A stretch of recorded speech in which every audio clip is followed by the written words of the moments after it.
Party కోసం కష్టపడే వారిని గుర్తించాల్సిన అవసరం ఉంటుంది. ఎన్నికల సమయంలో పార్టీకి అండగా ఉండి గెలిపించిన వాళ్ళని కూడా పరిగణలోకి తీసుకోవాల్సి ఉంటుంది.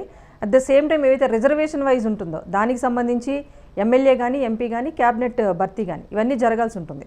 సో ఆ విషయం అలా చూసుకుంటే కనుక సామాజిక న్యాయం అంశంలో చూసుకుంటే కనుక కాంగ్రెస్ పార్టీ పదవులు ఏవైతే ఎమ్మెల్యే స్థానాలు ఎంపీ స్థానాలు కేటాయింపు దగ్గర నుంచి ఇప్పుడు క్యాబినెట్ వరకు కూడా ఒక సామాజిక న్యాయాన్ని సమన్యాయాన్ని పాటించిందంటారా? లేదండి, సమన్యాయాన్ని ఎక్కడా పాటించలేదు. పార్టీలో కష్టపడ్డ వ్యక్తికి కూడా గుర్తింపు లేదండి. పార్టీలో కష్టపడ్డ వ్యక్తి గుర్తింపు లేకపోవడం వల్ల పార్టీ ఫిరాయింపులు చేసి దీనిలోకి వచ్చిన వాళ్ళకి కానీ లేకపోతే స్వార్థ ప్రయోజనాల కోసం చేసేవారికే చేసింది తప్ప ఏది కూడా కాంగ్రెస్ ఏదైనా పార్టీ మీరు అన్నట్టుగా ఏ పార్టీ అయినా కూడా ప్రతి ఒక్క పార్టీ కూడా కష్టపడ్డ వారికి కార్యకర్తల నుంచి ఎదిగిన వారికి పార్టీలో ఏదైతే మొదటి నుంచి కష్టపడ్డారో వారికి న్యాయం జరగాలి తప్ప ఇక్కడ కాంగ్రెస్ పార్టీలో అయితే అసలు జరగలేదు. అది ఎప్పటికి కూడా ఈ అలకల ఏదైతే ఇప్పుడు ఉన్న మంత్రి పదవులు కానీ ఇవ్వడం జరిగిందో ఈ అలకల ద్వారానే బయటకు వస్తుంది. 3 పదవులు భర్తీ చేయకుండా నిలుపుదల చేశారు కదా. సో ఈ కన్ఫ్యూజన్ క్రియేట్ కాకుండా ఉండేందుకే కాంగ్రెస్ గవర్నమెంట్ మిగతా 3 ఖాళీగా ఉంచింది అనుకోవాలా? లేదండి, ఈ పోటాపోటీ చేసి ఈ మంత్రి పదవులకు ఇవ్వకపోవడానికి గల కారణం కూడా ఇంకోటి ఉందండి. ప్రజలను తప్పుదోవ పట్టేయడం కూడా ఇంకొక అంశం ఉందండి. ఈ 6 గ్యారంటీలు కానీ ఈ ఉచిత పథకాలు కానీ ఈ పథకాలన్నిటి ఈ 6 గ్యారంటీలతోటి 420 అబద్ధపు హామీలు చెప్పి ప్రజలను తప్పుదోవ పట్టేయడానికి తాపకు ప్రతి ఒక్కసారి ఒక్కొక్క చిన్న చిన్న అంశం తెర మీదకి తీసుకొస్తున్నారు. అందులో భాగంగానే ఈ మంత్రి పదవులు కూడా ఇన్ని రోజులు కూడా లేట్ చేసి అందులో కూడా 6 ఇవ్వాల్సింది 3 ఇచ్చి ఈ ప్రజల్ని కూడా తప్పుదోవ పట్టేయడానికి కోసం కూడా ఈ రకంగా మళ్ళీ ట్రెండ్ ఇలా సెట్ చేస్తున్నారు. చెప్పండి రాజమోహన్ గారు. సో ఆయన ఒక అంశం తీసుకొచ్చారు, పార్టీ ఫిరాయింపుదారులను. సో బీఆర్ఎస్ నుంచి వచ్చిన కీలక నేతలు ఉన్నారు, వాళ్ళు కూడా మంత్రి పదవులు ఆశించారు. ఇంకొక వైపు 400 ఏళ్ల చరిత్ర ఉన్న కాంగ్రెస్ పార్టీలో సీనియర్స్ ఉన్నారు, కొన్నేళ్లగా అధికారంలోకి వస్తే ఒకసారి మంత్రి పదవి కూడా అనుభవిస్తామని ఎదురు చూస్తున్న సీనియర్స్ కూడా ఉన్నారు. At the same time Revanth Reddy ఎన్నికల ప్రచారంకు వెళ్ళినప్పుడు కూడా చాలామంది కష్టపడి పనిచేసిన వాళ్ళు ఉన్నారు. సో అలాంటి వారిని గుర్తించారు. అది మనం పీసీసీ చీఫ్ ఎన్నిక విషయంలో మనం చూసాం. సో ఇక్కడ ప్రయారిటీ విషయానికి వస్తే కాంగ్రెస్ పార్టీ కూడా మీరన్నట్టు ఎలాంటి కసరత్తు చేసి ఉంటుందంటారు? అటు ఏఐసిసి కానీ ఇక్కడ పీసీసీ కానీ. కాంగ్రెస్ పార్టీ వేరే పార్టీలకి వెళ్ళి వచ్చిన వాళ్ళకి పెద్దపీట వేసింది అనడంలో నిజమైతే లేదు.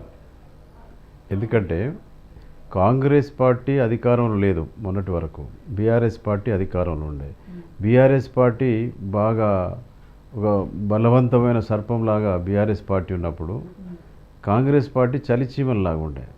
వీటి గుంపు ఎక్కువైనప్పుడే ఆ పామును కట్ చేయగలుగుతుంది. కాబట్టి ఈ గుంపును పెంచుకునే విధంలో బలం పెంచుకునే స్ట్రెంగ్త్ పెంచుకునే విషయంలో అందరినీ ఎలక్షన్స్కి ముందు అన్ని పార్టీలకి వచ్చిన వాళ్ళ బలాబలాల్ని బేరీజ్ వేసుకొని ఎలక్షన్స్కి పోవడం జరిగింది. ఎందుకంటే శత్రు బలంగా ఉన్నప్పుడు మనం వీక్ పర్సనాలిటీస్ తోటి కూడా కొట్లాడితే గెలవలేము. కాబట్టి ఫస్ట్ అదే అధికారం కైవసం చేసుకున్న తర్వాత మళ్ళీ ఏమన్నా ఉంటే మనం ఈ సంప్రదింపుల ద్వారా సెట్ చేయొచ్చు అనే ఉద్దేశంతో అన్ని పార్టీలకి వచ్చిన వాళ్ళని వాళ్ళ స్ట్రెంత్ బలాలు బలహీనతలు అన్నింటినీ గమనించి కాంగ్రెస్ పార్టీ ముందుకు పోయి టీఆర్ఎస్ అనే బలవంతమైన సర్పాన్ని లేకుండా చేసి అధికారం చేజిక్కించుకోవడం జరిగింది. అధికారం వచ్చిన తర్వాత నిమిషం అది మా గౌరవ ముఖ్యమంత్రి రేవంత్ రెడ్డి గారికి నిమిషం ఒక పరీక్ష ఒక ప్రశ్నావళి ఒక ప్రశ్న ఒక పరీక్ష ఒక ఇటువంటివి జరుగుతూ ఉన్నాయి. తనకు కూడా అన్ని సామాజిక వర్గాలకి న్యాయం చేయాలన్న దృఢ సంకల్పంతో ఉన్నాడు తప్పితే దాని కొరకు కన్సల్టేషన్స్ రకరకాల కన్సల్టేషన్స్ హైకమాండ్ కన్సల్టేషన్ సహచరుల కన్సల్టేషన్స్ చేసి ఎవరికి ఇస్తే ఏమవుతుంది, ఎవరికి ఇవ్వాలి, ఎవరికి ఇవ్వకూడదు, ఏ సెక్షన్ నుంచి డిమాండ్ ఉంది, ఏ సెక్షన్లకు వెళ్ళి లేదు అనుకుంటే అన్ని వర్గాలకు వెళ్ళి డిమాండ్ వచ్చినటువంటి ఒక ప్రత్యేకమైనటువంటి ఈ కాలమాన పరిస్థితి. ఇప్పుడు రేవంత్ పీరియడ్లో అన్ని వర్గాలు ఇప్పుడు ఎస్సీ ఎస్టీ డిమాండ్ ఉంది, బీసీల డిమాండ్ ఉంది, మీన్ పాత లీడర్లు అయినటువంటి రెడ్ల డిమాండ్ ఉంది. కాబట్టి ఈ అన్ని వర్గాల్ని సమతుల్యం చేస్తూ ఒక నిర్ణయం తీసుకోవడానికి సమిష్టి నిర్ణయమే అల్టిమేట్ అని చెప్పేసి అనేక సంప్రదింపుల ద్వారా ఈ నిర్ణయం తీసుకోవడం జరుగుతుంది. కాబట్టి మంత్రి మండలి కూర్పు మిగతా పదవుల్ని నింపడం కూడా ఆ లేటుగా అవుతున్నది. ఇవాళ మీరు చూసినట్టయితే ఎస్సీ ఎస్టీల డిమాండ్కు అనుకూలంగా ఒక నిర్ణయం బీసీల డిమాండ్కు అనుకూలంగా ఒక నిర్ణయం తీసుకున్నట్టుగా నిన్నటి మంత్రి పదవులు మనకు తెలుస్తూ ఉన్నాయి. తర్వాత అలిగిన వాళ్ళు ఎవరు? బలవంతులు, పాత లీడర్లు బలవంతులే అలిగినరు. ఈ కొత్తగా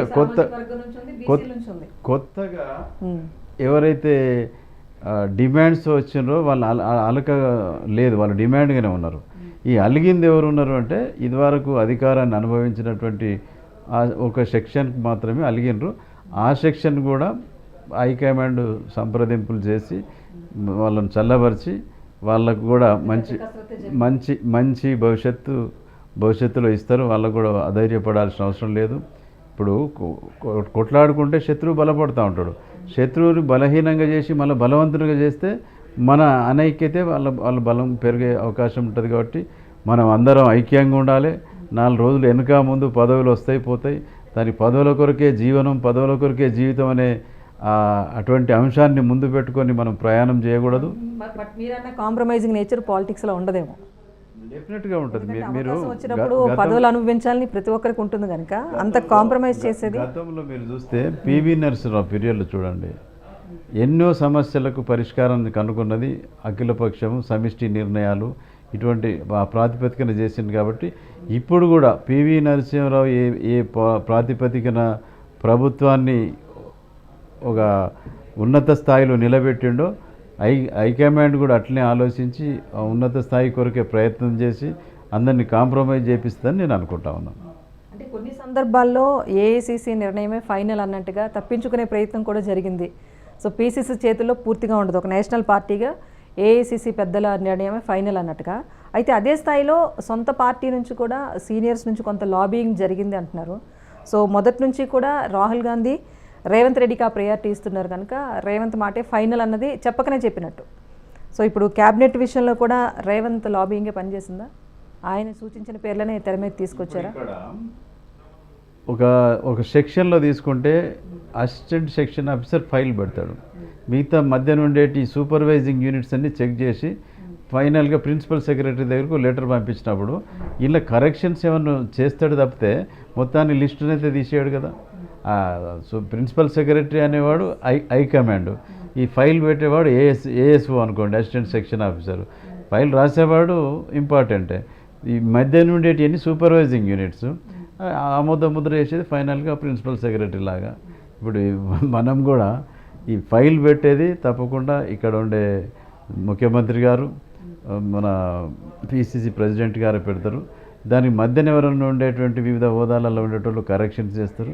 ఫైనల్గా ఆమోద ముద్ర వేసేది మాత్రం మన హైకమాండ్, ఏఐసిసి అధ్యక్షుల వారి సంతకంతో ఆమోద ముద్ర వస్తుంది. కాబట్టి దీనిలో వీళ్ళు పెట్టిన ఫైల్ మీదనే కొన్ని అభ్యంతరాలను కొన్ని కరెక్షన్స్ చేస్తారు తప్పితే తప్పకుండా ఇక్కడే నిర్ణయాలు జరుగుతాయి తప్ప మనం బాగా దాని గురించి ఆలోచించాల్సిన అవసరం లేదు.